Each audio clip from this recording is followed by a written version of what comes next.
Hey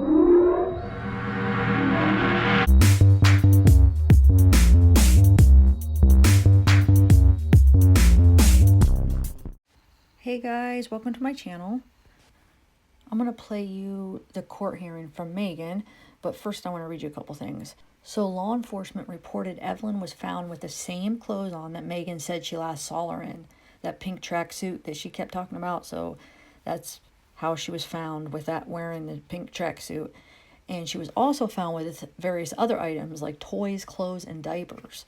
And you'll see in this court hearing that they raised the bond from $25,000 to $150,000. And you'll also see the judge asked the investigator if Megan made any inculpatory statements, which is like incriminating statements, and he said yes. He didn't say what, so I'm sure we'll find out sooner or later what kind of statements that she made. Okay, let me read you a couple things here that I found on Facebook, some posts. So like I say, take these posts with a grain of salt because it's just people posting it, but I like to go through and find anything interesting because a lot of the times it's people close to the case that hear things or that know somebody. So the first thing I want to read you is Tommy Boswell Sr. had his own land searched because of the threat that Angela had made about him regretting ever reporting baby girl missing. She wasn't found. How strange is that 24 to 48 hours after Angela bonds her boyfriend out of jail, an anonymous tip was sent to the station that made them go check his property again. And she was found. They've searched his property numerous times, y'all. You can't tell me Angela and William McMethy, oh my gosh, it's a good funny. Angela and William McMethy didn't set that man up for this, because I feel that in my soul. What happened to this baby? I hope Megan gets more than what she got already since being locked up. This baby didn't deserve not a lick of what she endured. So I don't know how I feel, because for some reason I feel like Megan was the culprit. She's the one that did this, and possibly maybe her mom and William helped somehow, like maybe helped cover it up, like helped make a plan after it happened. Maybe Megan called her mom and just didn't know what to do, and they kind of helped figure out what she could do to try to get away with it. But I feel like Megan is the one that killed Evelyn. So yeah, I guess they could have moved it, but it made me wonder after I read that. I was like, well, they both have ankle monitors. Wouldn't they have got caught? I mean, there's GPSs in there. They'll be able to know if they leave. Well, here's another post I found. So it says, hey guys, just a little insight. Nobody knows this yet, but my aunt's husband is William McLeod's bondsman, and he told me, a spoiler alert, Angela and McLeod's bonds are about to be revoked. And somebody replies, what? Good to know. And she says, yeah, keep it hush-hush because nobody's supposed to know yet, but apparently their monitors pinged. So I don't know if there's any truth to that, but I guess we'll find out. If they're back in jail and their bonds are revoked, maybe there is some truth to after they got out, they moved Evelyn. But how stupid are they? I mean, they have ankle monitors on. Especially somebody that's familiar. I mean, they've been arrested before. They know the system. They know the ankle monitor has a GPS. It can track where you go. I just wouldn't think they would be that stupid to do that. But maybe they just think, well, I didn't kill her, so we're not going to get in trouble. But don't they know, like, you can get in trouble just for being an accomplice, for knowing and not doing anything, and especially for moving a body. But like I said, I don't even know if that's true or not, but I guess we'll find out. It's kind of crazy.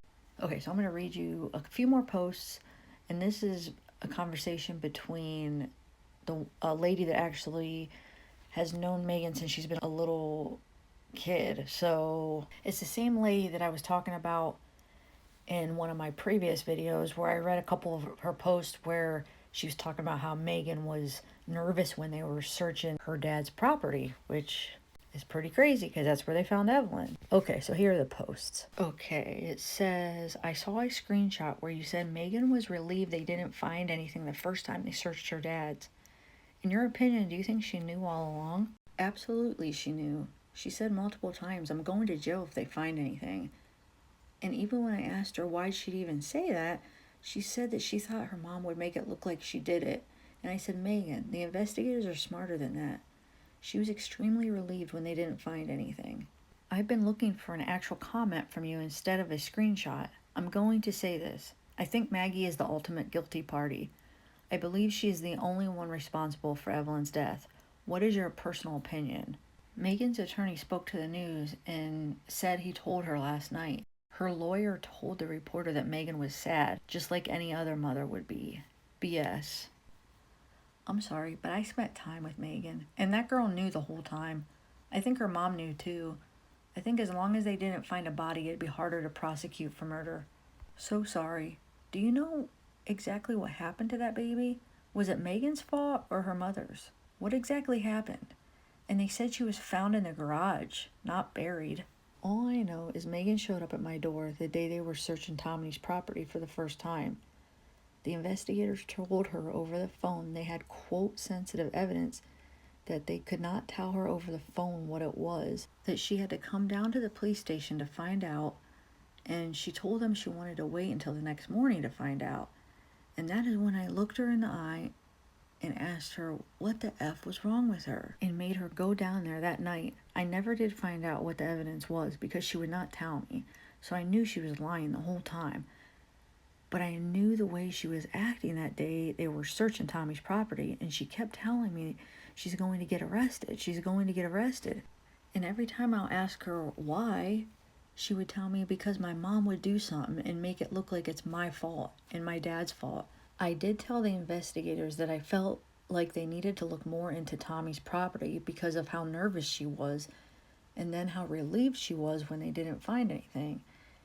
And I don't mean relief that, oh, my baby is not there and she's okay, just overall relief that she wasn't going to jail. I am so sorry Megan dragged you along on this emotional roller coaster.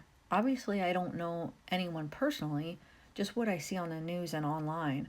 I just wonder how the police didn't find Evelyn the first time, unless she was moved there afterward. May I ask why she came to your home? Did Hunter throw her out of his home? I've known her for most of her life, and she for the most part was of sound mind, but we started to notice that she seemed disconnected and distant. Yes, like I've said before, I've known her since she was 5 years old. I'm not saying that she didn't go through some crap in life, but not the kind of things that would make you or allow her to kill her baby. Also, I've said this many times. Megan showed up at my door after the Amber Alert was issued. I was the closest thing she had to a real mom, and I spent those days questioning her, calling her out on her lies, making her go to the sheriff's office. I mentally couldn't do it anymore. I was in touch with the investigators the whole time. My son came and picked her up. He took her to the sheriff's office again, and she was telling me she didn't want to go there anymore. I'd be camped out there, or out there looking for my baby, and she slept better than I did at night. I know because she slept right beside me. She wasn't worried or upset about her baby at all, and that's what I witnessed. Also, the day my son came and picked her up at my request is the same day she was arrested. One thing I've noticed is that her charges haven't been changed. She could still be bonded out of jail. Okay, so that's the end of those messages. One more thing I want to show you before I play Megan's court appearance. So this is Tommy Sr.'s girlfriend, Ashley. She's been posting a lot on Facebook for Tommy Sr., like talking for Tommy.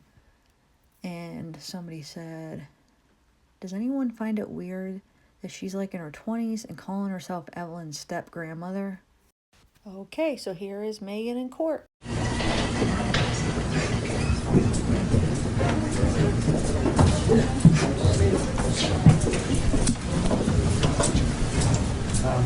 When you get to the table, remain standing, raise your right hand. You solemnly swear affirm testimony about to give thee the truth, the whole truth, and the truth, and information on the uniform affidavit of any truth and correct. Yes, Your Honor. That's it.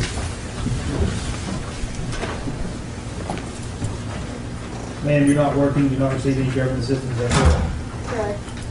Correct. You have a vehicle worth about $10,000, which you owe $7,000 on, is that correct? I no longer have that vehicle, but I haven't owned it for the last 6 months.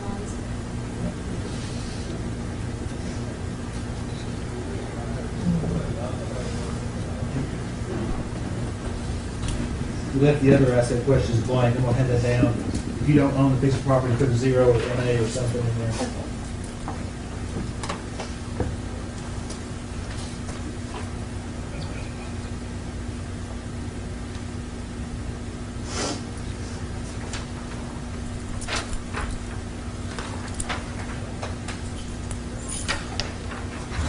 You put NA on the other asset questions, ma'am, are you telling me you do not own any property at all? No, sir.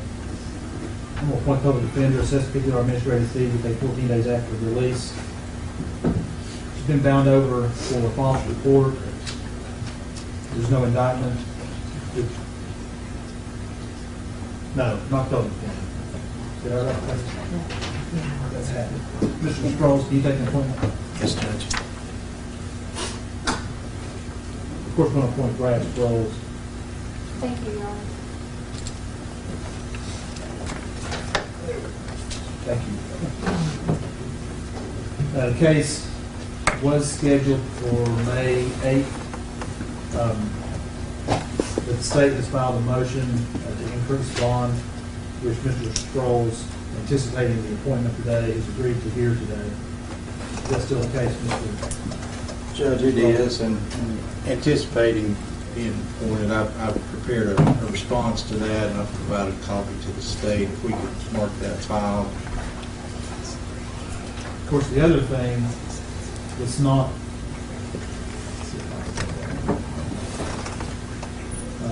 we'll go forward with the motion, but another issue is that Ms. Boswell is being held on contempt out of the juvenile court, Bristol Juvenile Court. We're aware of that, Judge.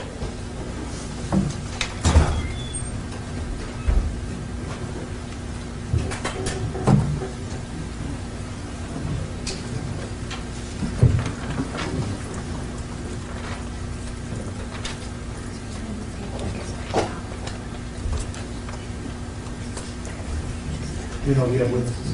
Yes, sir, we do. One witness, Brian Fraley. State your name. Brian Fraley. You solemnly swear affirm testimony about to give you the truth, the whole truth, and nothing but the truth. Yes, sir, I do.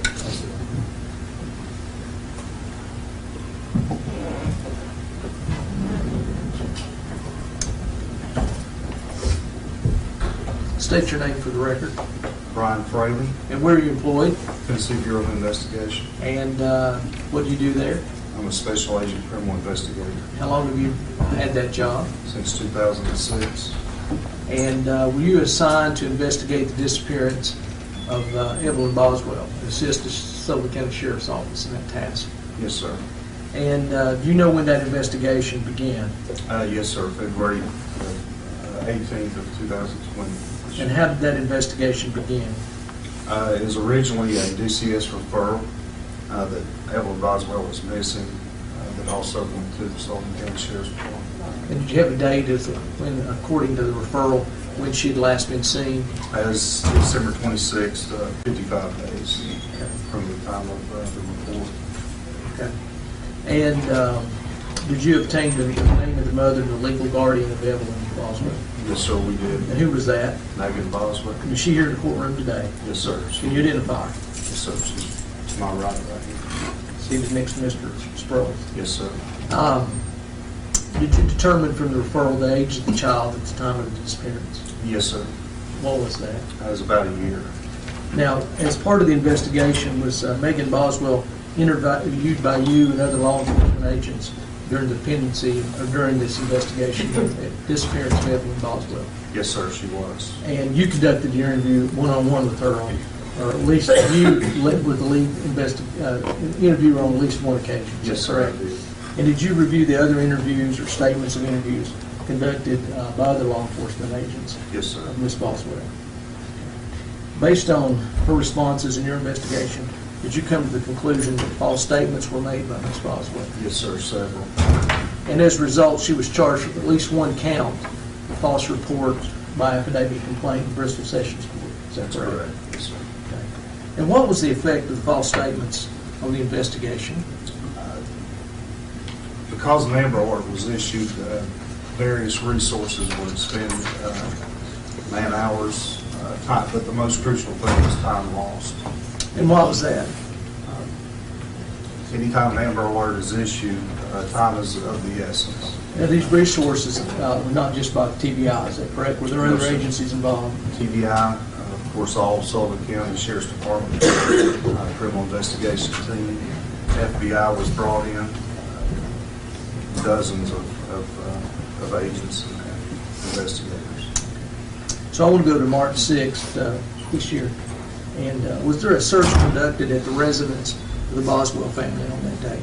Yes, sir, there was. And when I say Boswell family, we're talking about the defendant's father, brother, and grandmother. Is that correct? That's correct, yes, sir. And what was found upon that, conducting that search? There was a body, a child, approximately a year and a half old. Even though it's not been positively identified by forensic testing, did that child appear to be the same age, same size as the photographs and the information you obtained even from the defendant about the child's characteristics? Yes, sir. What else was found there? The clothing, with the prior interview of Ms. Boswell, clothing described in that interview was exact clothing that was found on this child. What else was found there? There was various child clothing, diapers, toys, that kind of thing that would belong to the child. Based on your conversations and observations of the defendant during the investigation, did she have, does she currently have did she then have a residence? Did she have a place where she lived and stayed? No, sir, she did not. Is she currently employed? No, sir. Would she be able to go back to where she was working before, while this investigation was pending? Most likely not. Okay. Were you aware of any out-of-state and out-of contacts during the relevant dates in this investigation that the defendant has with other individuals? Through the investigation, we identified 3 states, Virginia, North Carolina, and Texas. Her mother drove to North Carolina, is that correct? That's correct. And the mother's boyfriend, Mr. McLeod. And did you also determine that the defendant had made trips out of state? Yes, sir. And where was that? Texas. And when was that time period? The fall of 2019. Also, were there trips out of town made outside the Tri-Cities? Yes, sir. Where was that? Knoxville, Gatlinburg, Sevier County. That's all the questions we have this time.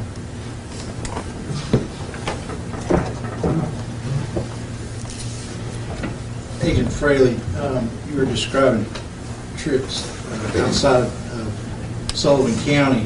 You said Texas. Do you know when that trip occurred? I believe it was October 2019. Okay. Prior to the events here? Yes, sir. Right. And then you described trips to Knoxville or Gatlinburg. Yes, sir. Do you know when those occurred?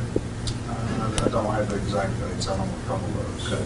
Can you say since the investigation has been ongoing that she's been out of state?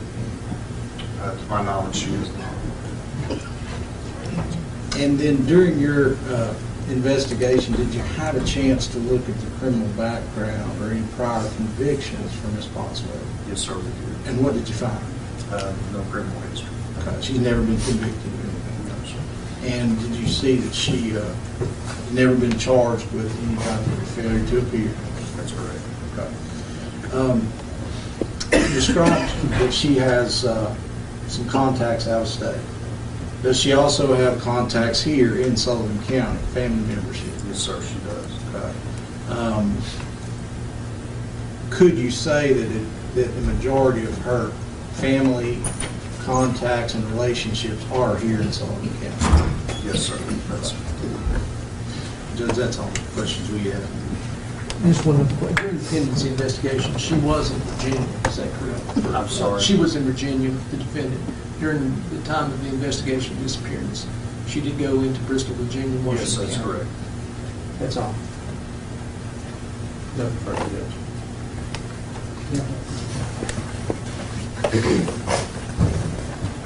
Ms. Brown.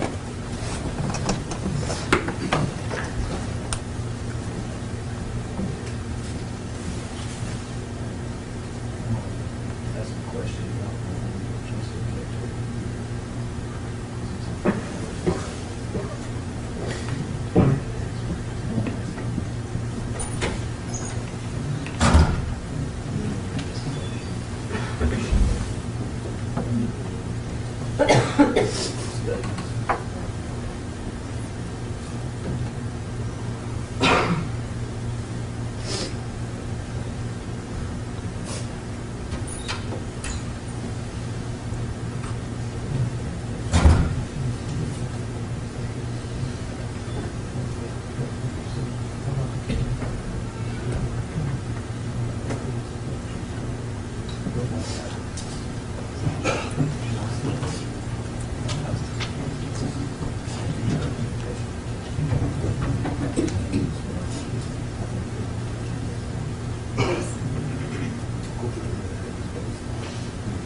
Agent Fraley, during your investigation, did Mr. Boswell make any culpatory statements with regard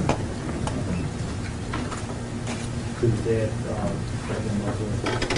You say culpatory or culpatory? Yes. I've asked the question. Do either parties have questions? No, not this time.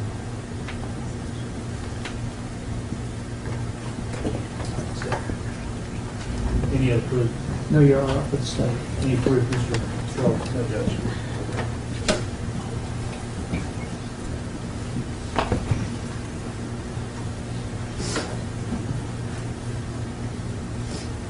While the court is aware from the proof today that Ms. Boswell does not have prior criminal history, does not have history of failing to appear for court appearances, has family ties in the Sullivan County area. The proof also is that she has ties to Virginia and ties to Texas, at least that she's gone to those two states. I'm not nearly as concerned with the fact that she's gone to Knoxville, Sevier County. I am concerned that she has, especially with ties to Texas. The court's also considered that during the pendency of the investigation, Ms. Boswell has made clear statements with regard to the death of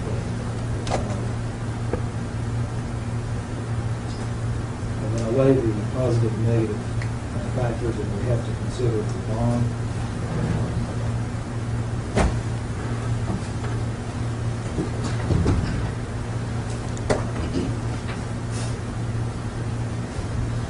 length of residency, employment, proof was that she's not working now, which is incarcerated, but that she wouldn't be able to go back to that same job in the office opinion. Discuss family ties and relationships, reputation, character, mental condition. I think that's going to be a negative factor given the statements that she's made, implicating herself in her child's death. She has no prior criminal history. Nature of the offense is, here is false statement, but it's regarding the surroundings, the disappearance, and what we believe will be ultimately the death of the child. From listening to the proof and reading the affidavit, the probability of conviction for the false statement seems to be high. She has no criminal record. No one's testified here today, or members of the community who have vouched for her. Weighing the positive and negative factors, courts of the opinion the bond should be increased. It'd be increased to $150,000. Now, General, when's this case going to go?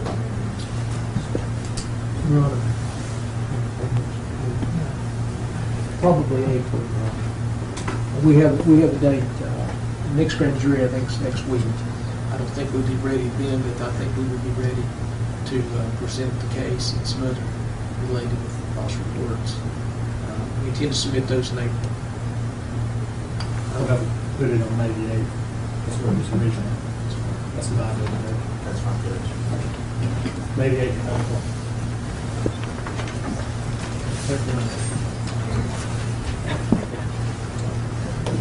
Let's